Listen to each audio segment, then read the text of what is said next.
To'xtang, siz ham dushmanni tepada yoki xonada deb o'ylayapsizmi? Unda aniq bilaman, sizning sozlamalaringizda muammo bor. Buni to'g'rilashimiz uchun sozlamalardan audio va tebranish bo'limiga o'tib olamiz. Tepada SFX bo'limida yuqoriga qo'yib qo'yamiz. Nimaga ultra kuchli-ku deydigan bo'lsangiz, yo'q, ultra atrofdagi keraksiz ovozlarni kuchaytirish evaziga shakllarni yutib yuboradi.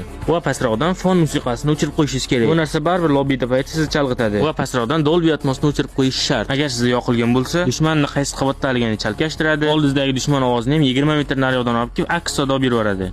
Va yana bir ma'lumot. PUBG Mobile segmentida professional darslardan iborat 30 kunlik kibermarafon boshladim. Ya'ni sizga eng kerakli bo'lgan PUBG Mobile sozlamalari va ma'lumotlarni berib boraman. Va shu bilan birga 30 kun ichida 20 mingtalik Zafril auditoriyasini yig'ishni maqsad qildim. Men bilimimga 100% ishonaman. Shu videoni ko'rib o'zingizda sinab ko'ring. Agar sizda ishlasa, kommentariyaga plus belgisini qoldirib keting. Agar aksincha bo'lsa, videoni o'tkazib yuborishingiz mumkin.